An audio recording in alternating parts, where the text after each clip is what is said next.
نحمده ونستعينه ونستغفره ونعوذ بالله من شرور أنفسنا وسيئات أعمالنا.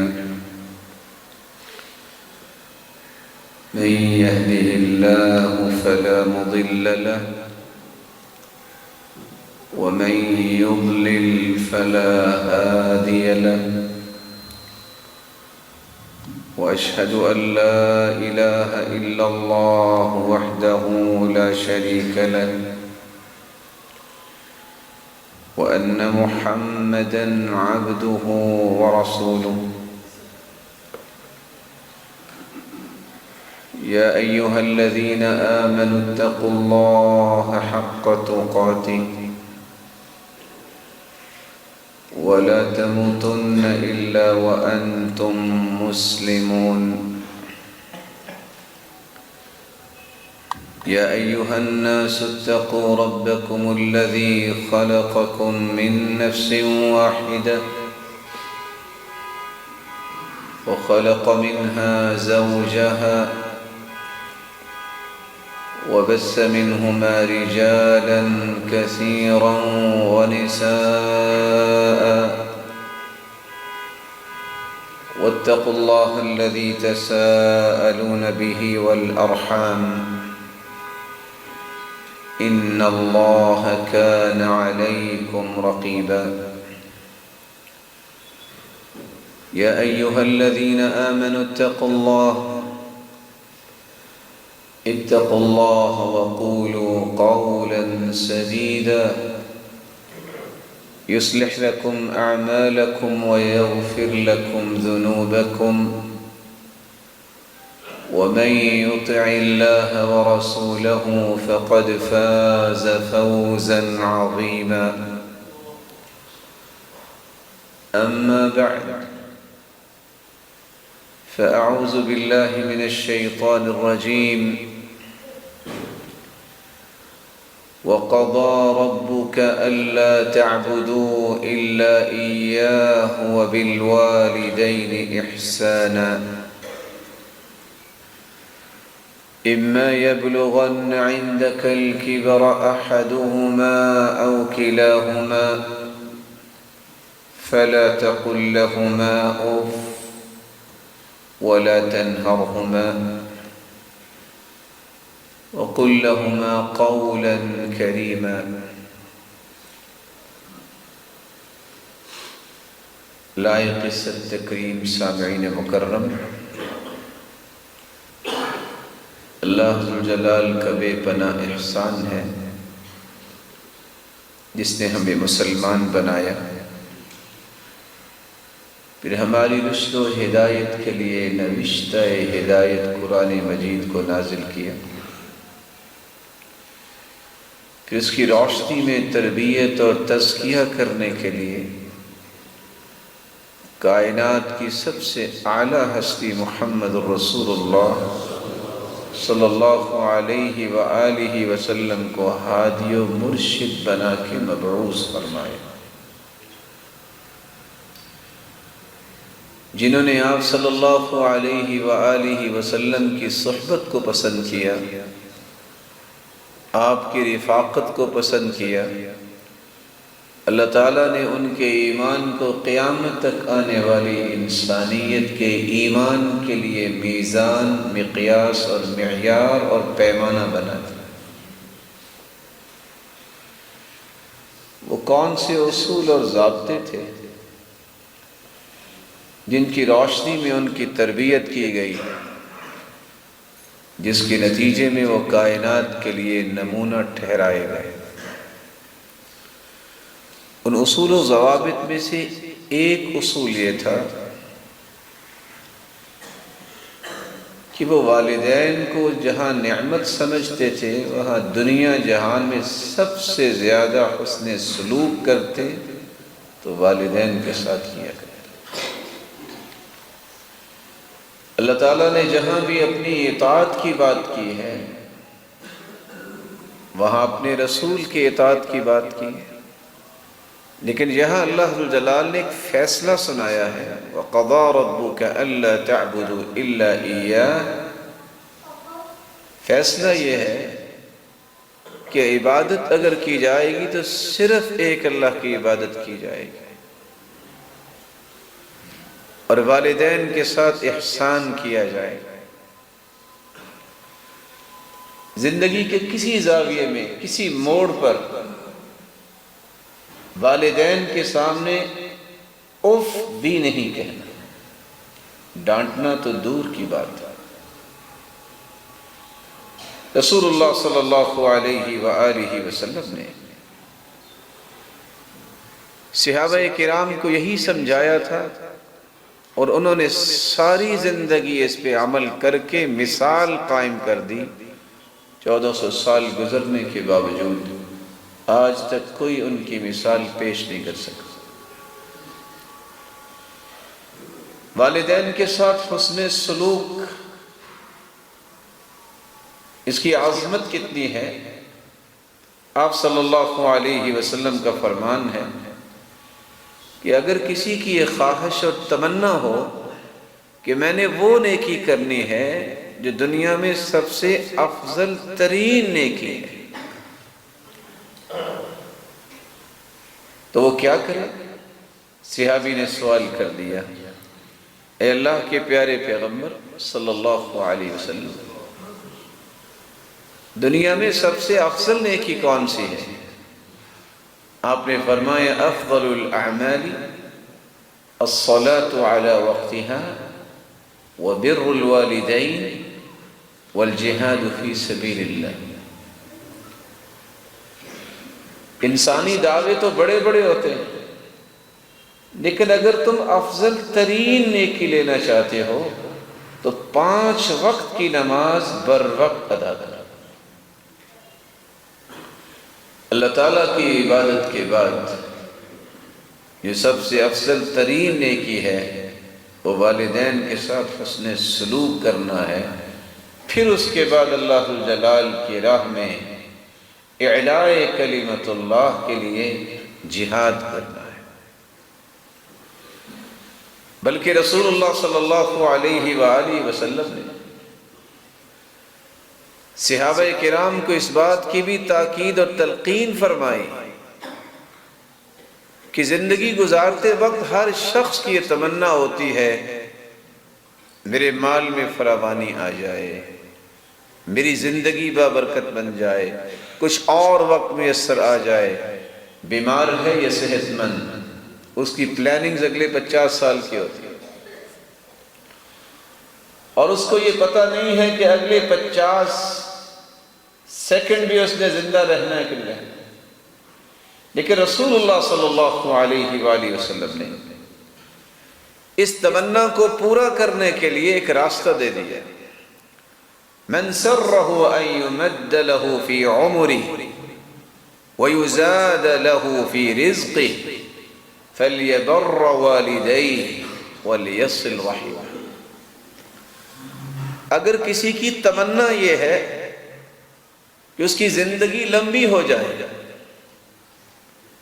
نو ڈاؤٹ کہ اللہ نے جو زندگی لکھی ہے وہ اللہ کا فیصلہ ہے، اس میں تبدیلی نہیں ہو سکتی، لیکن قرآن کی آیت یہ سمجھاتی ہے یمحو اللہ ما یشاء ویثبت،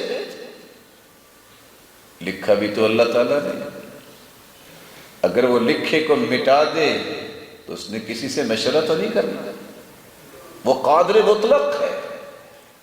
وَيُثْبِتْ وَيُثَبِّتْ، اور جو لکھا ہے جس کو باقی رکھنا چاہے وہ باقی رکھتا ہے۔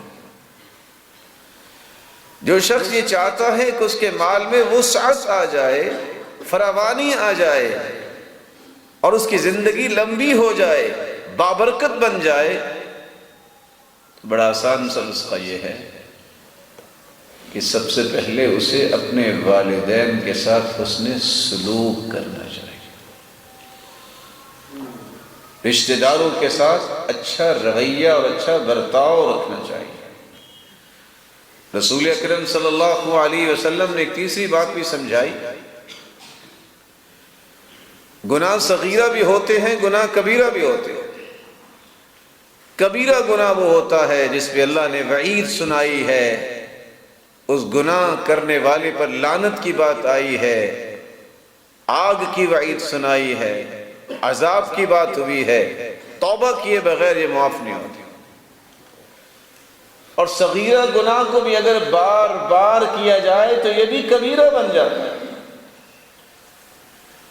ایک شخص آ کے سوال کرتا ہے، یا رسول اللہ صلی اللہ علیہ وسلم، انی اصبت ذنبا عظیما، اللہ کے پیارے پیغمبر میں ایک بہت بڑا گناہ کر بیٹھا، فہل لی من توبہ، کیا اس گناہ کی توبہ ہو سکتی ہے؟ آپ صلی اللہ علیہ وسلم نے توبہ کی بات تو بعد میں کی ہے، آپ نے ایک سوال کیا، ہل لک من ام، کہ آپ کی والدہ زندہ ہے؟ ہل لک من خالۃ، اگر والدہ گرامی نہیں تو کیا آپ کی خالہ محترمہ زندہ ہے؟ صحابی نے جواب دیا، جی ہاں۔ قال فبرہا، یہ تم بڑے گناہ کی توبہ اور معافی کی جو بات کر رہے ہو، ماں کے ساتھ خیر خواہی اور حسن سلوک کرنا، اللہ تیرے اس گناہ کو معاف کر دیں گے۔ رسول اللہ صلی اللہ علیہ وآلہ وسلم سے سوال کرنے والے نے یہ بھی سوال کر دیا، اللہ کے پیارے پیغمبر میں محبوب ترین عمل کرنے کی تمنا کر رہا، کون سا عمل کروں؟ آپ نے فرمایا، محبوب ترین عمل کرنے والا بھی تو اللہ کے ہاں محبوب ترین ہی ہوگا، اس کے لیے آپ کو کام کرنا ہے تو وقت پہ 5 وقت کی نماز ادا کیا، اور اللہ کی عبادت کے بعد والدین کے ساتھ حسن سلوک، والدین کی خدمت اور والدین کے ساتھ نیکی کیا۔ رسول اللہ صلی اللہ علیہ وسلم نے یہاں تک سمجھایا، میرے صحابہ، یمن میں ایک انسان ہے اویس بن عامر، جس کو اویس قرنی کے نام سے یاد کیا جاتا ہے، صحیح مسلم کی روایت، كان لا يدع باليمن غیر ام اللہ، ماں کی خدمت کی وجہ سے، ماں کے ساتھ حسن سلوک کی وجہ سے وہ میری زیارت کرنے نہیں آیا، جب وہ آ جائے اس سے دعا کروانا، اللہ ذو الجلال اس کی دعا کو رد نہیں کرے گا۔ صحابی اس کو کہتے ہیں، من لقی النبی صلی اللہ علیہ وسلم مسلما ومات علی الاسلام، جس نے اسلام کی حالت میں اللہ کے رسول سے ملاقات کی ہو اور اسلام کی حالت میں ہی اپنے رب سے جا ملی، اسے صحابی کہتے ہیں۔ یہ تابعی ہیں، لیکن صحابی عمر رضی اللہ تعالی عنہ جب بھی ادھر سے قافلہ آتا تو سوال کرتے، افیکم اویس، آپ میں اویس تو نہیں آیا؟ ایک قافلے میں اویس بن عامر تشریف لائے، آپ صلی اللہ علیہ وسلم کی وصیت کے مطابق سیدنا عمر رضی اللہ تعالی عنہ کہنے لگے کہ آپ کے بارے میں اللہ کے رسول صلی اللہ علیہ وسلم نے فرمایا تھا کہ اگر اویس قسم ڈال دے تو اللہ اس کی قسم کو بھی پورا کر دیں گے، تم میرے لیے دعا کرو۔ آپ صلی اللہ علیہ وآلہ وسلم صحابہ کو یہ بات جب سمجھائی تو ان کا بھی ایک مائنڈ سیٹ بنا۔ یہاں علم والے بھی بیٹھے ہیں، وہ جانتے ہیں کہ عبداللہ ابن عباس رضی اللہ تعالیٰ عنہ کا یہ موقف تھا کہ قاتل کی توبہ نہیں ہے۔ کس اعتبار سے توبہ نہیں ہے؟ کہتے تھے اللہ تو معاف کر دیں گے، لیکن جب تک مقتول معاف نہیں کرے گا اس کا حق معاف نہیں ہوگا۔ لیکن ایک شخص نے آ کے یہ سوال کیا کہ میں قتل کر بیٹھا ہوں، تو عبداللہ ابن عباس رضی اللہ تعالیٰ عنہ سوال کرتے ہیں کہ والدہ زندہ ہے؟ کہا جی ہاں۔ کہا جاؤ اس کے ساتھ حسن سلوک کرو، اللہ جلال تیرے اس گناہ کو معاف کر دے۔ شاگرد سوال کرتا ہے عبداللہ ابن عباس رضی اللہ تعالیٰ عنہ سے کہ آپ نے یہ کیا جواب دیا؟ کہ انی لا اعلم عملا اقرب الى اللہ عز وجل من بر الوالدہ، میرے علم میں والدہ کے ساتھ نیکی کرنے سے بڑھ کے کوئی عمل نہیں۔ رسول اللہ صلی اللہ علیہ وآلہ وسلم نے صحابہ کرام کو جنت جانے کے لیے آسان رستے کی نشاندہی کرتے ہوئے فرمایا، صحیح مسلم کی روایت ہے، صحابی نے سوال کیا اللہ کے رسول صلی اللہ علیہ وسلم میرے پاس کوئی زیادہ صلاحیت تو نہیں، بڑا آسان سا رستہ بتا دیجئے کہ میں جنت میں کیسے جاؤں۔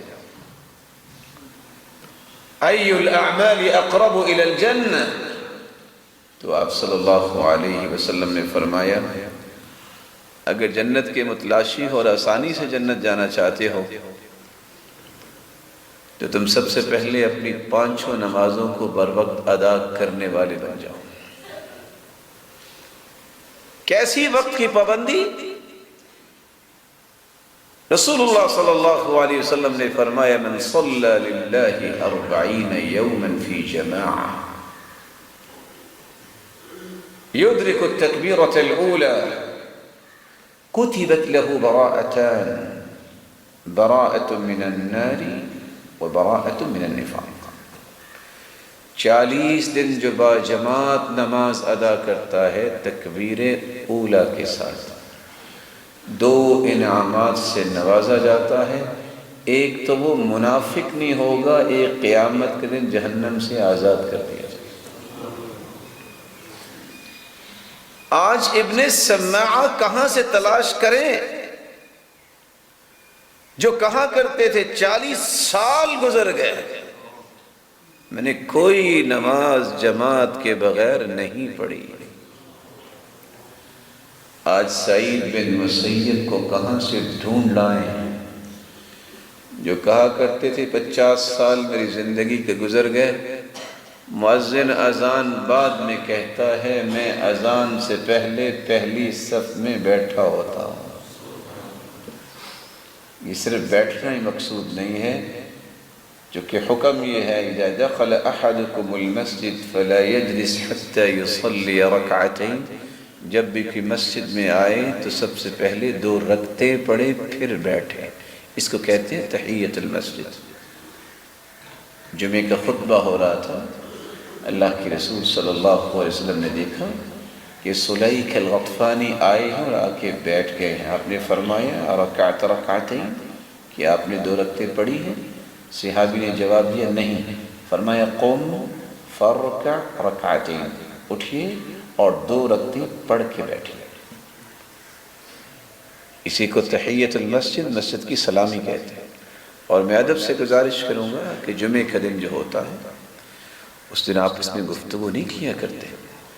آپ تو بڑے جہاندیدہ لوگ ہیں، اللہ تعالیٰ نے آپ لوگوں کو علم و دانش سے نوازا ہوا ہے۔ جمعے کے دن یہ خیر خرید جمعے کے بعد پوچھا کرتے ہیں۔ اگر کوئی بول رہا ہو تو کوئی یہ کہہ دے کہ انصت، چپ ہو جاؤ، تو یہ بھی لغو بات ہے۔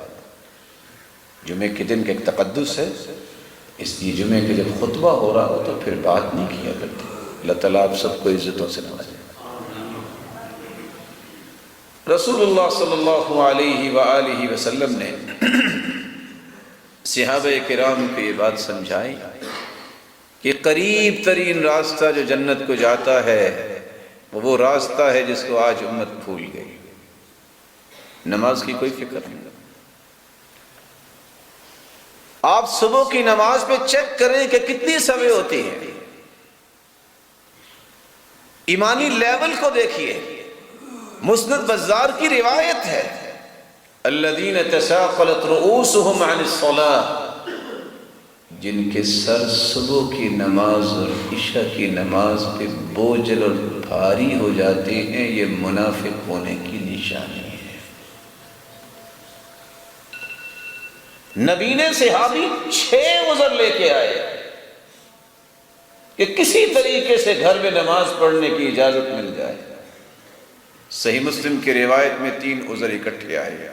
یا رسول اللہ صلی اللہ علیہ وسلم انی رجل ضریر البصر، اللہ کے پیارے پیغمبر نبینا انسان، شاسع الدار، میرا گھر مسجد سے دور ہے، ولیس لی قائد یلاومنی الی المسجد، اور گھر سے مسجد تک لانے والا بھی کوئی نہیں ہے. وَهَلْ تَجِدُ لِي رُخْصَةً أَنْ أُصَلِّيَ فِي بَيْتِي، کیا میرے لیے اجازت نہیں کہ میں گھر میں ہی نماز پڑھ لیا کروں؟ آپ نے ایک سوال کیا، وَهَلْ تَسْمَعُ النِّدَاءَ، کہ آپ اذان سنتے ہیں؟ قَالَ نَعَمْ، اذان تو سنتا ہوں. آپ نے جھوٹ بولنا تو سکھایا ہی نہیں، کافر مسجد میں آ کے نماز پڑھتا. صحابی پھر آئے ایک چوتھا عذر لے کر، یا رسول اللہ صلی اللہ علیہ وسلم ان بین بیتی و مسجدی نخلا و شجرا، میرے گھر اور مسجد کے درمیان کھجور کے درخت بھی ہیں اور جھاڑیاں بھی ہیں. میں نبینا انسان کسی درخت کے ساتھ الجھ جاؤں تو اجازت ہے میں گھر پڑھ لیا کروں؟ آپ نے پھر سوال کیا، وَهَلْ تَسْمَعُ النِّدَاءَ، اذان سنتے ہو؟ کہا اذان تو سنتا ہوں. فرمایا مسجد میں آ کے نماز. 5واں عذر لے کے پھر آئے، یا رسول اللہ صلی اللہ علیہ وسلم ان المدینة کثیرۃ الہوام والسباع، آپ جانتے ہیں کہ مدینے میں جانور بھی ہیں، درندے بھی ہیں. میں نبینا انسان ہوں، اگر کسی جانور کو شوق پیدا ہو جائے اور وہ مجھے ٹکر لگا دے یا کوئی درندہ اپنا ذوق پورا کر لے تو میرا کیا بنے گا؟ گھر میں نماز پڑھ لوں. قال وهل تسمع المؤذن في البيت الذي انت فيه، یہ بتاؤ کہ جس گھر میں ہو اس میں مؤذن کی آواز پہنچتی ہے؟ قال نعم، آواز تو پہنچتی ہے. فرمایا پھر مسجد میں آ کے نماز. چھٹا عذر لے کے آئے اور سامنے آ کے کھڑے ہو گئے اور فرماتے ہیں، یا رسول اللہ انا کما ترانی، آپ تو مجھے دیکھ رہے ہیں، میں تو نہیں آپ کو دیکھ رہا، لیکن آپ تو دیکھ رہے ہیں. قد ذهب بصری، نبینا ہو چکا، ورق عظمی، ہڈیاں بھی باریک ہو چکی ہیں، وجبر سنی، بڑھاپا بھی آ چکا ہے، اب بھی اجازت نہیں کہ میں گھر میں نماز پڑھ لوں. قال وهل تسمع حي على الصلاة حي على الفلاح، یہ بتائیے کہ حي على الصلاة اور حي على الفلاح کی آواز پہنچتی ہے؟ کہا یہ آواز تو آتی ہے کہ آؤ کامیابی کی طرف، آؤ نماز کی طرف. فرمایا فحي هلا، پھر مسجد میں آ کے نماز. میں بڑے احترام اور ادب سے سوال کرنا چاہوں گا اپنے معزز محترم مکرم محتشم بھائیوں بزرگوں اور بیٹوں سے. نبینے تھے، گھر مسجد سے دور تھا، کلانے والا نہیں، گھر اور مسجد کے درمیان جھاڑیاں اور درخت ہے، درندے اور جانور ہیں، بڑھاپا ہے، ہڈیاں کمزور ہو گئی ہیں، اجازت نہیں ملی. آج جن کو اللہ نے خوبصورت آنکھوں سے بھی نوازا ہوا ہے، ہر بستی میں ہر جگہ مسجد موجود ہے، لانے والے کی ضرورت کیا، اللہ نے گاڑیوں کی نعمتیں بھی عطا کی ہوئی ہیں، پھر کوئی خطرہ نہیں ہے، بڑھاپا نہیں ہے. ان 6 عذروں کی عدم موجودگی میں بھی وہ اللہ کے گھر میں آ کے نماز نہیں پڑھتا، بر وقت قیامت کے دن 7واں کون سا عذر پیش کرے گا؟ اور یہاں میں یہ گزارش بھی کرنا چاہوں گا، پہنچائیے ان مسلمانوں کو جو دعویٰ کرتے ہیں کہ مسلمان ہیں، چونکہ کلمہ پڑھ لیا، کہ جو شخص نماز نہیں پڑھتا کہتا ہے ضرورت نہیں ہے، انکار بھی کرتا ہے، معاند بھی ہے. ایسا انسان فوت ہو جائے بغیر توبہ کے تو کتابیں 5 باتیں بیان کرتی ہیں. لا یغسل، اس کو غسل نہیں دیا جائے گا.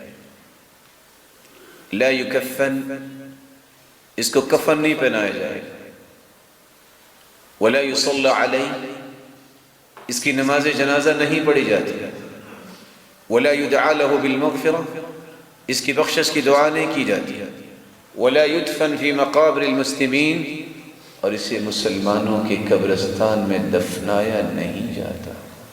اللہ جلال ہر ایک کو نماز کا پابند بنا دے۔ جنت میں جانے کا سب سے آسان راستہ جو ہے، سب سے پہلے نماز با جماعت پابندی سے ادا کی جائے، اور دوسرا کام والدین کے ساتھ حسن سلوک کیا جائے۔ کیسے پتہ چلے گا؟ میرا اور آپ کا دعویٰ تو ہے کہ ہم والدین سے بڑا اچھا سلوک کرتے ہیں۔ میز کیا ہے؟ کیسے میں دیکھ سکتا ہوں کہ ہاں شریعت کی نظر میں حسن سلوک کرنے والا ہوں کہ نہیں؟ اس کی سب سے پہلی نشانی یہ ہے کہ والدین کے حسن سلوک کرنے والا وہ ہوتا ہے جس شخص کو اللہ ذوالجلال نے یہ توفیق عطا کر دی ہے کہ والدین کے ساتھ نرمی سے بات کرتا ہے۔ طیسلہ ابن میاس رضی اللہ تعالی عنہ بیان کرتے ہیں، میں نے اللہ کے رسول صلی اللہ علیہ وآلہ وسلم کے صحابی عبداللہ ابن عمر رضی اللہ تعالی عنہ سے کہا کہ مجھ سے کچھ گناہ ہو گیا ہے، لگتا ہے کہ میں کبیرہ گناہ کر بیٹھا ہوں۔ سیدنا عبداللہ ابن عمر رضی اللہ تعالی عنہ نے بیان کیا کہ دیکھو کبیرہ گناہ جو ہے، شرک یہ کبیرہ گناہ ہے، کسی کو ناحق قتل کرنا یہ کبیرہ گناہ ہے، میدانی کارزار سے دوڑ جانا، بزدلی دکھانا یہ کبیرہ گناہ ہے، کسی پاک دامن عورت پر تہمت الزام لگانا یہ کبیرہ گناہ ہے، سود کھانا یہ کبیرہ گناہ ہے، یتیم کا مال کھانا یہ کبیرہ گناہ ہے، مسجد میں فساد کرنا یہ بھی کبیرہ گناہ ہے، مراد بیت اللہ ہے، اور والدین کو رلانا، ان کی نافرمانی کرنا بھی کبیرہ گناہ ہے۔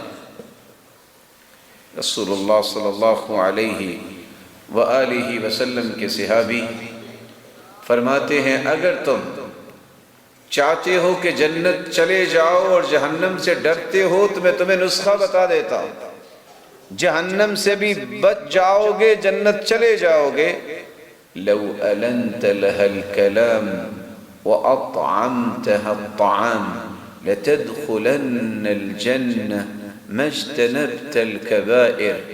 اے طیصلہ، یاد رکھنا اگر تم کبیرہ گناہوں سے بچ جاؤ، ماں سے گفتگو کرتے وقت نرمی اختیار کر لو، اچھی گفتگو کرو اور اسے کھانا کھلاؤ تو تیرے لیے جنت جانا آسان ہو جائے۔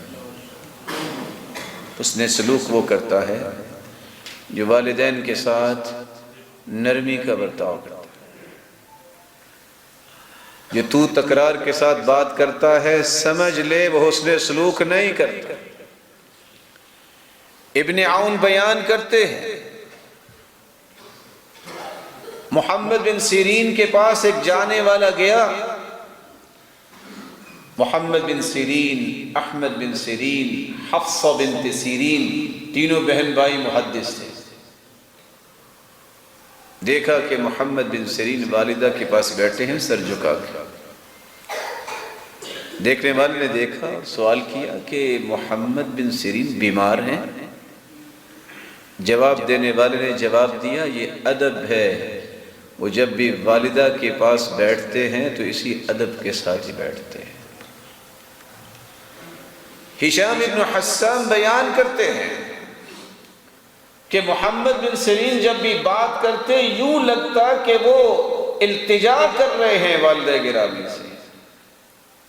رسول اللہ صلی اللہ علیہ وآلہ وسلم نے صحابہ کرام کو یہ تربیت دی تھی، دنیا میں سب سے زیادہ ماں کی خدمت کرنے والے اور حسن سلوک کرنے والے دو انسان تھے، عثمان بن عفان، حارثہ بن النعمان۔ اللہ کے پیارے پیغمبر فرماتے ہیں کہ میں خواب میں جنت میں گیا، وہاں قرآن کی تلاوت سنی۔ میں نے پوچھا من ھذا، یہ قرآن کی تلاوت کس کی ہے؟ جواب ملا حارثہ بن النعمان، یہ حارثہ بن نعمان کی تلاوت۔ وہ دنیا میں بیٹھے قرآن کی تلاوت کرتے، ان کی آواز جنت میں پہنچتی۔ اور آپ مسلمان ہیں، مومن ہیں، اللہ آپ سب کو عزتوں سے نوازے۔ عبداللہ بن مسعود کی روایت ہے کہ زمین سے آسمان تک کا فاصلہ 500 سال کا، اور آسمان کی تھکنس جو ہے وہ 500 سال کی، ساتوں آسمان اسی طرح۔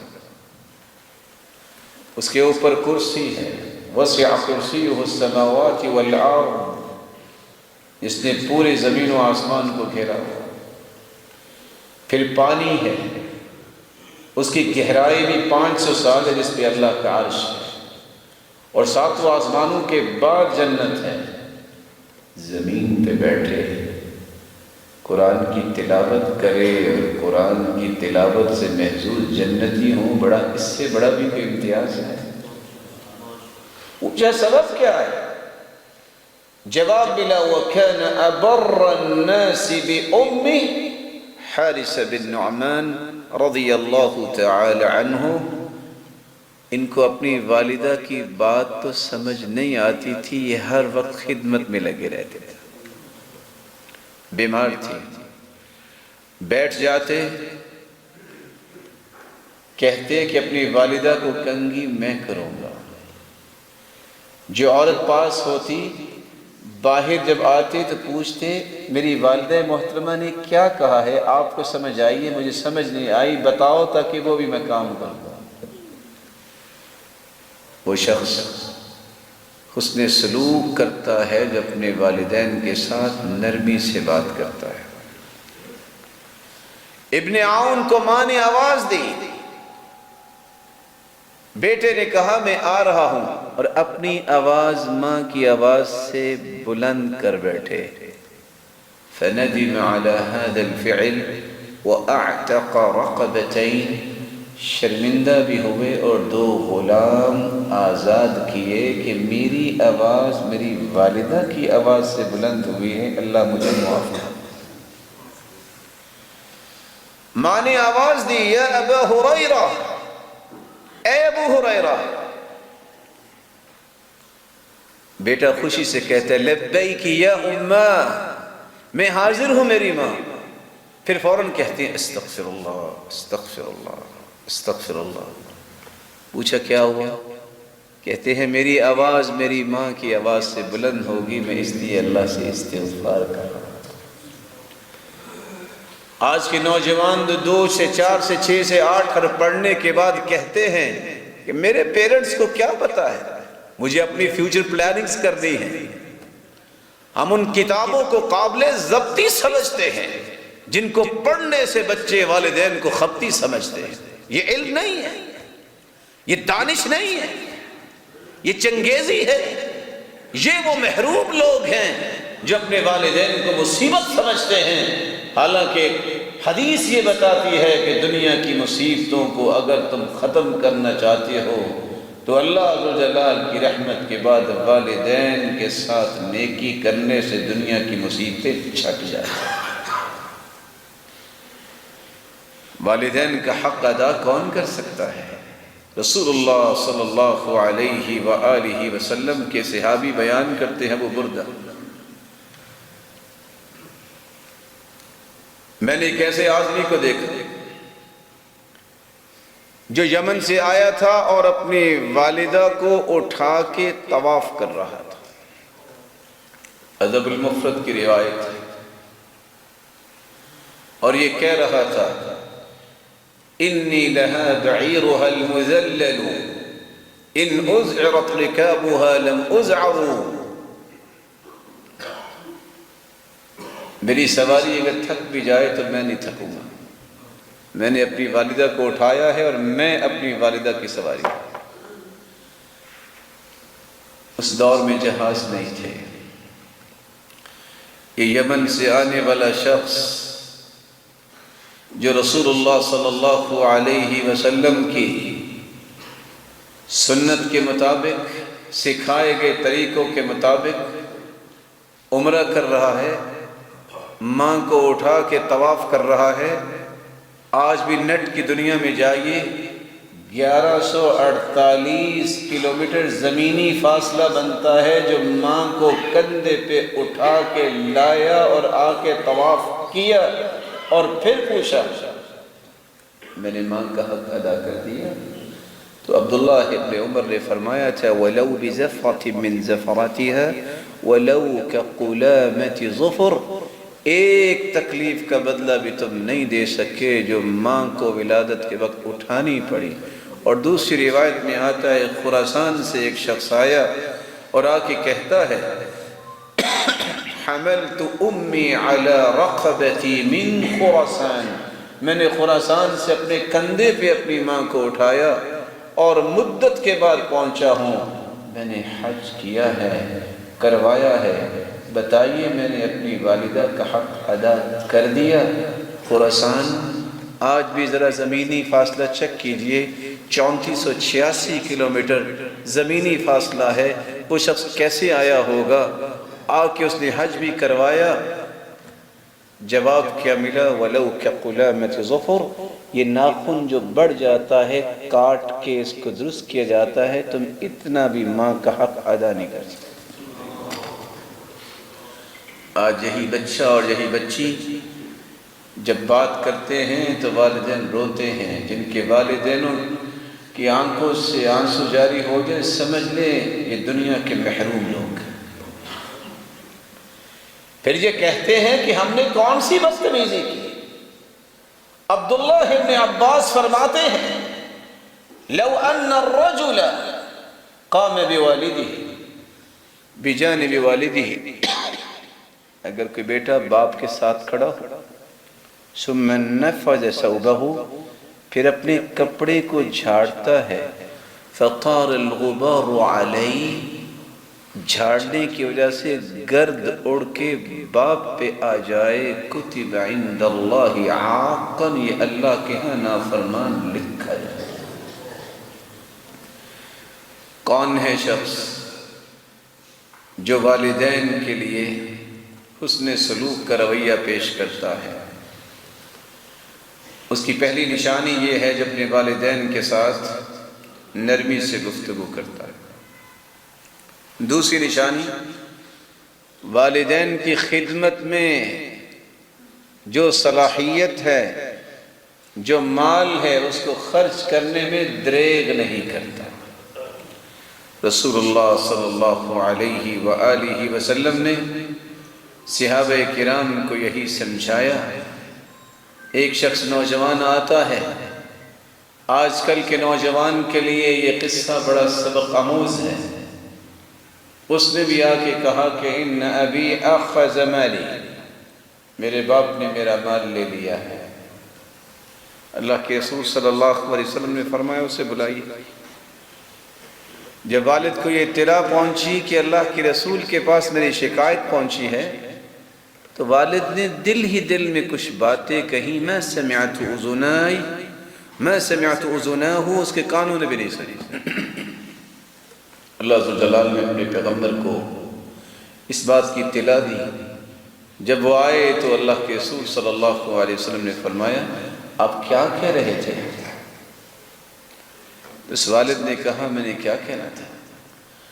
وَزَوْتُكَ مَوْلُودًا وَعُلْتُكَ يَافِعًا تَعُلُّ بِمَا أَجْنِي عَلَيْكَ وَتَنْهَلُ إِذَا لَيْلَةٌ ضَافَتْكَ بِالسَّقْمِ لَمْ أَبِدْ لِشَكْوَاكَ إِلَّا سَاهِرًا أَتَمَلْمَلُ كَأَنِّي أَنَا الْمَطْرُوقُ دُونَكَ بِالَّذِي طرقت به دوني فعيناي تهمل فلما بلغت السن والغاية التي إليها مدى ما فيك كنت أؤمن جعلت جزائي غلظة وفظاظة كأنك أنت المنعم المتفضل فليتك إذ لم ترع حق أبوتي فعلت كما الجار المجاور يفعل.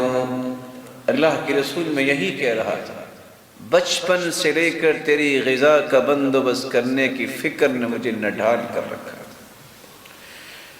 بیٹے بیمار تم ہوتے، ساری ساری رات میں بیدار ہو کے گزارتا، روتا، کب اسے چین آئے گا. میں یہ تمنا لے کے بیٹھا تھا کہ کب یہ کڑیل جوان ہوگا، میرا دست و بازو بنے گا. تو جو ہی جوانی چڑھا، ہر سخت بات اور بدتمیزی کی بات تم نے میرے ساتھ کرنا شروع کر دی. کاش تم مجھے باپ نہیں سمجھتے تھے. تو ایک پڑوسی بھی تو اچھے پڑوسی کے ساتھ اچھا رویہ پیش کرتا ہے. میں مدت سے آپ کے ساتھ رہتا ہوں، مجھے پڑوسی سمجھ کے اچھا رویہ کر رہے. فَأَخَذَ بِتَلَابِ بِابْنِهِ، اللہ کی رسول صلی اللہ علیہ وسلم نے اس بچے کو پکڑا اور فرمایا أَنْتَ وَمَالُكَ لِأَبِيكَ، تم اور تمہارا مال تمہارے باپ کا ہے، آج کے بعد کوئی شکایت نہ لے کے آئے. حسن سلوک وہ کرتا ہے والدین کے ساتھ جن کے اندر یہ صلاحیت ہوتی ہے کہ وہ اپنے والدین پہ مال خرچ کرنا، اپنے والدین پر صلاحیتیں خرچ کرنے میں دریغ نہیں کرتے. فضل بن یحییٰ البرمکی الدکین محدث ہے. باپ کو بھی جیل ہو گئی، بیٹے کو بھی جیل ہو گئی. باپ بوڑھا ہے، تہجد گزار ہے، بیٹے کو صرف ایک ہی فکر ہے، صبح میرے باپ نے وضو کرنا ہے تو